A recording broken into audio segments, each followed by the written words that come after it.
Всем привет!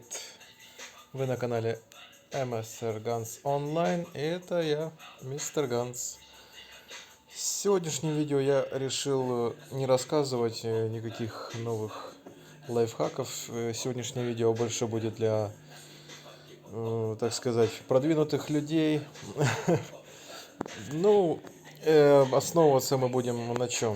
Мы сегодня посмотрим, что такое арена первая и арена вторая. Есть арена, где вы сражаетесь 4 против 5, и есть вторая арена, которую вы сражаетесь уже 3 пачками по 4 мона против 5. То есть у меня по 4, а у людей по 5. Там есть скрытые моны, у меня таких нет. Это вроде как сделано для баланса, в чем я полностью и всех поддерживаю. То есть многие говорят то, что без доната невозможно там прокачаться, там невозможно нормальных монов выбить, прокачать их нормально. Полностью это все опровергаю, потому что играл до 54 уровня без доната. Вот. И как бы имею свое законные верхние строчки, как бы просто из-за того, что понимаю, как надо выигрывать. Немного расскажу о том, как надо выигрывать, наверное, в более подробном видео. Сегодня просто покажу, как надо, ну, даже немножечко расскажу сегодня, какой смысл, какой посыл вообще в самом файте. То есть для новичков это будет сложно, но для них просто как интересные бои, то есть то, к чему надо стремиться, то, как надо убивать там тех же америкосов или китайцев, там, корейцев, я не знаю, кто они. Ну вот, допустим, корейцы или китайцы, непонятно, что за язык, иероглифы какие-то. Вот, ну, начнем, пожалуй, с таких моментов, как очки. Вот эти очки, которые нам даются для повышения ранга, это просто игровая такая тоже валюта, именно для покупки в этом магазине различных плюшек. То есть это тоже потом все будет рассказываться. Сегодня мы просто посмотрим, как надо убивать людей. Я же говорю, просто как такой, слушая музычку, и я что-то буду объяснять, что-то не буду объяснять. То есть, как бы я сказал про вот эти очки, то есть, как бы здесь не зря стоят люди с рангами от самого маленького до самого высокого. То есть, здесь за этого мы за последнего получаем 9 штучек рейтинга, за первого мы получаем 4 штучки. То есть, как бы изначально этого никто на это вообще не обращает внимания, просто по порядочку начинает драться там или ищет каких-то слабее монов. Те, кто продвинутые, знают, что надо заходить сюда, убивать этого человека, убивать вот этого, и по желанию, если есть время, убивать еще этого. Все, то есть, а потом нажимать рефреш. Но не за, естественно, не за алмазы, это мы в течение вот осталось тут 3 минуты подождать, и можно будет бесплатно обновить. Ну, пожалуй, начнем как бы. Здесь я использую стандартную пачку, то есть я как бы не особо выбираю, кого взять, то есть монов у меня много. Я пользуюсь сейчас в данный момент вот такой вот пачкой, то есть 2 атакера, 2 танка. Ну, давайте посмотрим, что из этого выйдет. Моно у меня эти прокачаны, только вот, ну, 2 полностью прокачаны, 2 не полностью, потому что до конца некоторых монов тоже прокачать сложно. Вот мы заходим, что мы видим? Опять же, топовый мон на минус резист, то есть моя пачка, сколько бы у меня резиста не было, там будет минус 20-25%. Видим танка, видим агрессора по дефу, видим танка темного в виде балрона, которая будет отхиливать.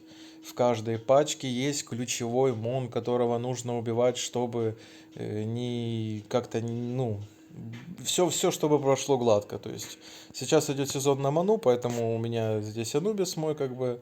Мы начинаем просто с ульты каждый бой. И сюда можно поставить хиллера, сюда можно поставить какого-то дебафера, станера и всех остальных. То есть я вот сразу сделал ему минус 50% у всей команды.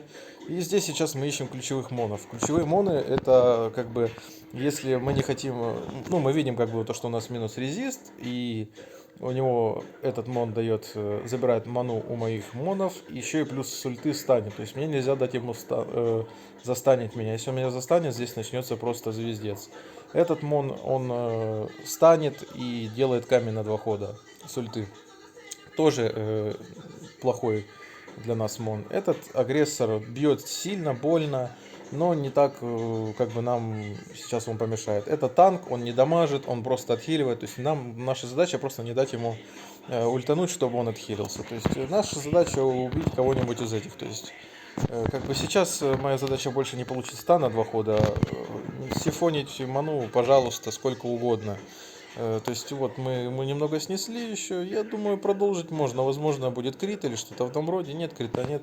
У меня на последних 2 монах на этом и этом стоят сифон камни. Это для стана. То есть есть шанс 20% то, что я застану монов. То есть у меня всегда накапливается быстро ульта на Анубисе. Мы просто нажимаем и убиваем уже 2-3 точно. Или если не всю пачку.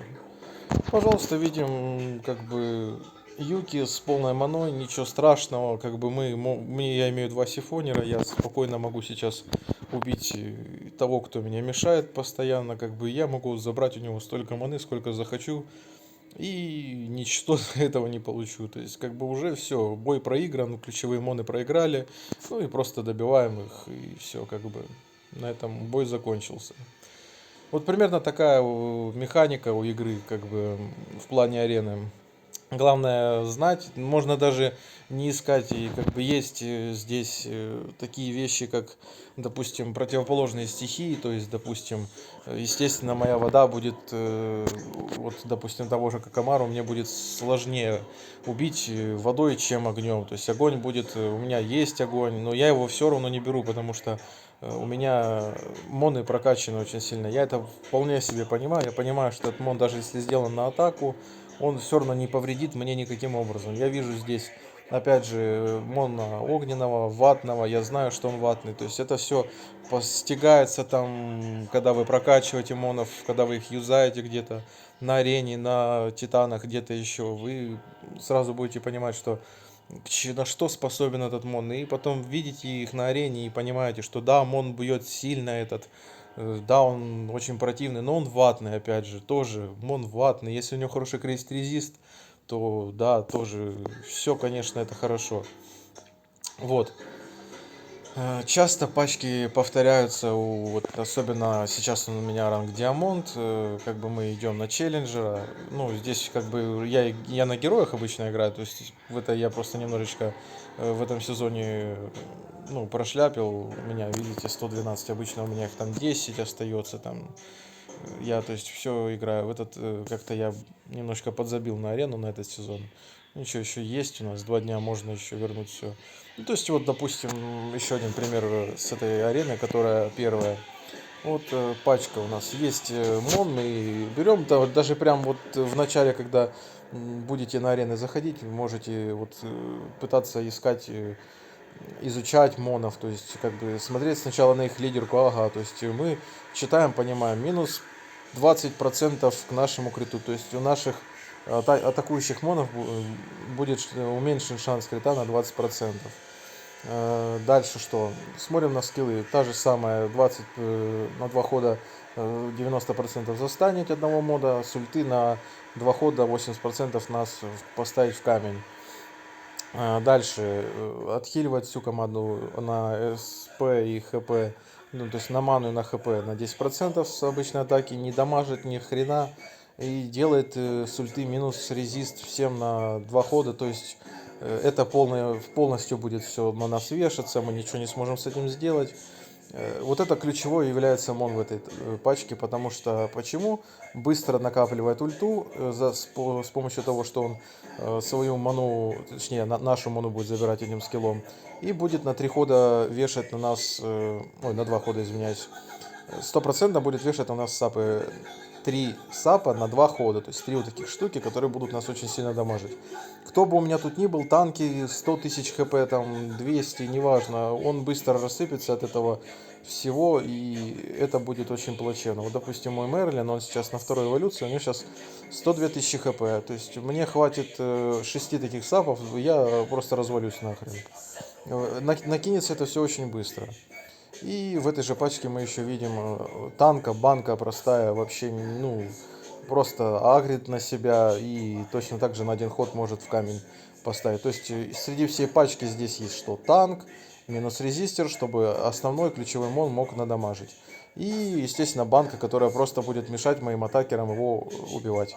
Да, есть, конечно, хитрости в плане того, что я, допустим, могу брать одного сифонера, поставить там такого же танка светлого, чтобы темные моны его атаковали. То есть есть такая интересная вещь, как вот, допустим, вода, она, если я поставлю огонь, будет атаковать огонь. Если я поставлю против огня, допустим, землю, огонь будет атаковать землю. Если я поставлю, ну и все в таком роде, в общем. Но я все равно уже как бы на своем опыте знаю, что ничего в этом страшного нету, что как бы люди будут тут ну, страшиться всего. Поэтому просто заходим и просто убиваем как бы ключевого мона. И неважно, кто будет пятым. Мы, ну, конечно, если это не какой-то очень страшный мон, много прокачанный и все в этом роде, то да, тогда все будет плачевно. То есть также начинаем опять же с ульты. Сносим уже меньше, потому что у нас минус крит резист. И начинаем долбить как бы ключевого ихнего мона. Стан получил, пожалуйста. Ищем дальше. Вот я бы не хотел получить, допустим, стан на 2 хода. Стан не проходит, ничего страшного. Мерлина нашего не застанили, у меня там почти 80% крит-резиста. Все, ключевой мон уже до свидания. Все. Выходит как бы Хана, которая хиллер, ну, это понятно для чего она сделана, но мне не важно, как бы, мы уже убили ключевого мона, нам уже не важно. Вот как раз видите, как хорошо работает сифон у меня. Сифон это камни. Очень хорошо работает. Ну, его надо тоже знать, на кого ставить, тоже в дальнейшем будем рассказывать.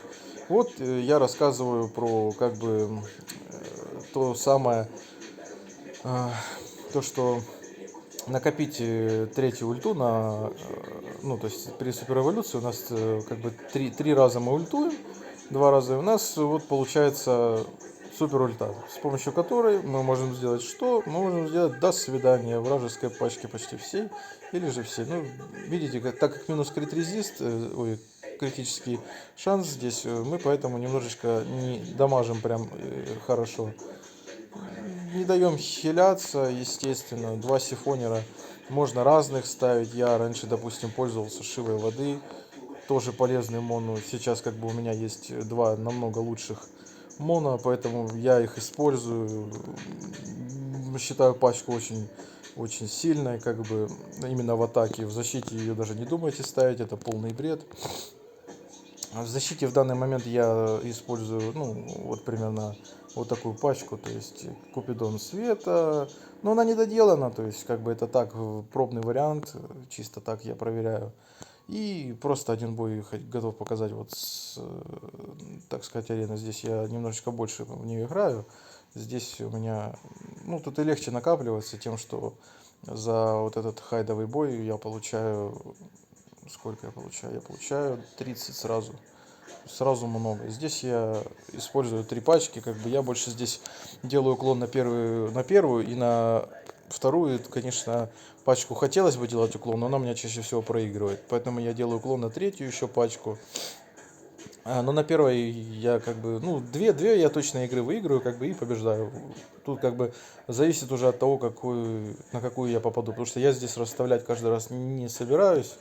Вот, допустим, мы видим здесь пачка на деф просто вся. Здесь стоит 3 агрессора на деф.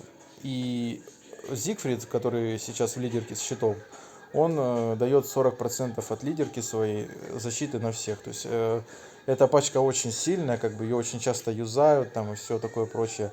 Найти здесь ключевого мона, в принципе, быстренько ультануть, быстренько посмотреть, кто больше дамага сносит. Я знаю, что ключевая здесь она. Если она ультанет, мне хана точно. И они все очень сильно бьют. Здесь как бы, в принципе, я бы мог ее убить, но я знаю, что в этом нет смысла. Я знаю, кто мне здесь будет больше всего мешать. Это просто уже как бы идет такое понятие того, что я, допустим, не хочу, чтобы она забрала у меня ману. Но она все равно не станется. Вот смотрите, как он сносит неплохо. Есть много вариантов там пачек. Вот я как-то выбрал для себя такую вот позицию, что агрессоры это уже как бы, ну только деф-агрессоры сейчас как бы рулят, я не спорю. Но сейчас как-то больше все на дебафы вот эти пошли, то есть заходишь просто, даешь сапы человеку там и окаменение даешь и все, и ждешь, пока он там, допустим, рассыпется. Но окаменение не прошло, конечно, не суть. И все, и ждешь, пока он рассыпется, как бы минус резист, как вот у того мона было, даешь, и сапишь, пока там у противника хп, грубо говоря, они просто не кончатся. Тут прикол в чем? В том, что вам не нужно брать атакующих монов. Вот, допустим, Юки атакующий мон, она, в принципе, камни у нее на атаку, там она дамажит много, но она и получает много.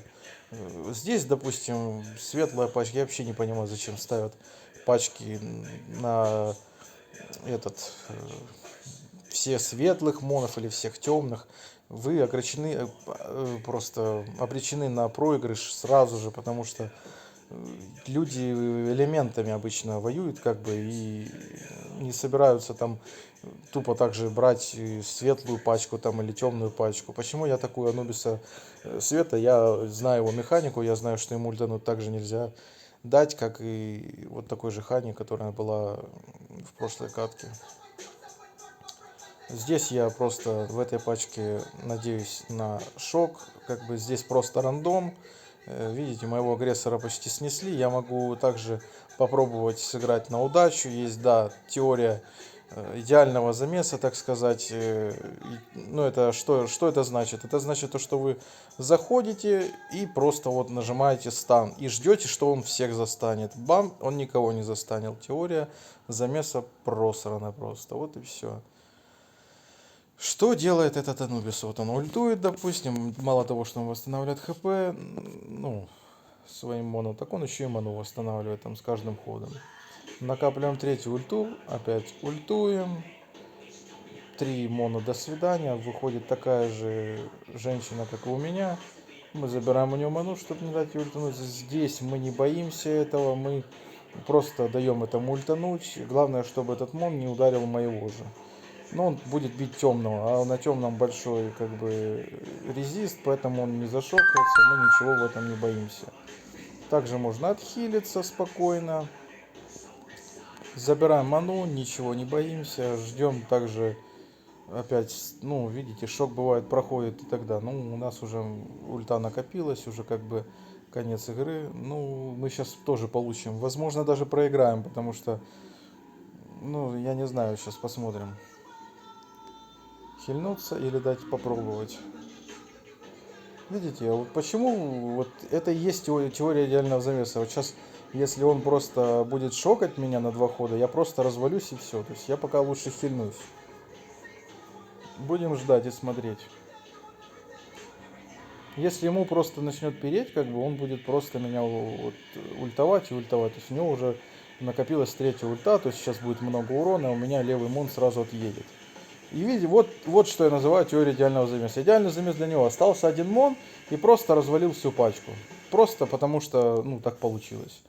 Ну, у нас есть третий бой. Ух, здесь Мерлин.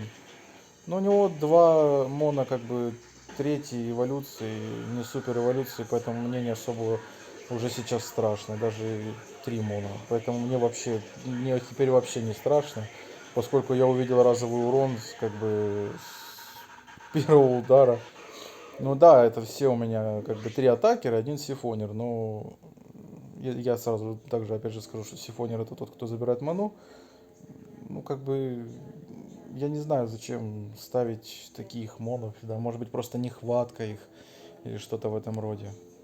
Ну то есть это все, это до свидания, это победа.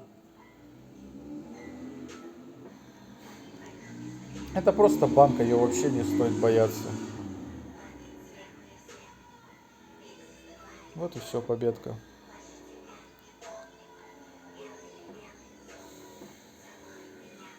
И получаем сразу 30 очков. 30 очков это много для аренки. Сразу получаем, видите, сразу улетаем на первый. Как бы уже можно скоро войти. И вот в данный момент я на 317 месте во всей игре. Как бы на этой арене. Да, люди нападают, да, как бы деф пачки тоже надо составлять и все остальное. Ну, такое небольшое видео по, так сказать, просто арене. Здесь немного информации, но может кто-то что-то подчерпнет для себя, кто-то что-то, может быть, поймет. Там, может быть, его наоборот вдохновит это видео, он захочет зайти, там тоже помочь нам, русским, так сказать, побеждать тех, кто в топах. Ну, потому что, ну, когда заходишь в ранги и смотришь просто ранги за все время, ну, то есть, как бы вообще просто заходишь в ранг, в этом сезоне просто человек, ну, не русский, не американец, просто уже 13 тысяч сделал, а у меня всего, понимаете, полторы, как бы, ну, это о чем-то говорит.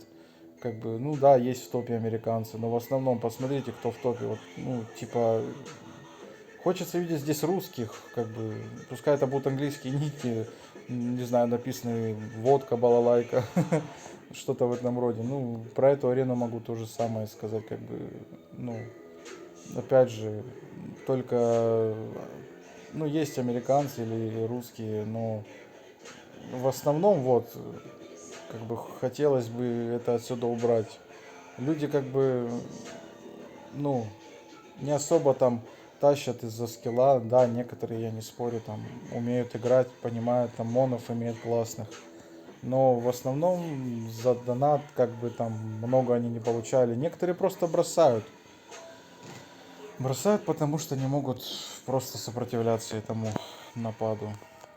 Ну и всем спасибо за то, что посмотрели видео, ставьте лайки, подписывайтесь, будет приятно.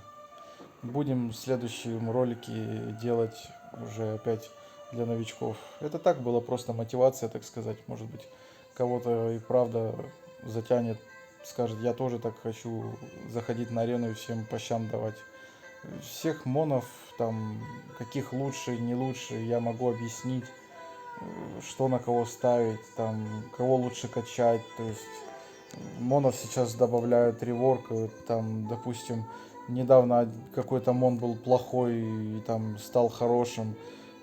Даже сейчас на примере могу показать, где он. У меня, допустим, вот у меня был мон. Раньше у него был скилл первый на минус атаку, а второй у него просто запрещал делать скиллы на 2 хода. Сейчас ему дали элемент. До этого я его не качал, как видите, вот только на вторую эволюцию сделал. А сейчас, когда ему добавили этот скилл, он становится играбельным. То есть, как бы, Лео сделать теперь хочется. Ко мне, конечно, нет, но это все в дальнейшем я расскажу.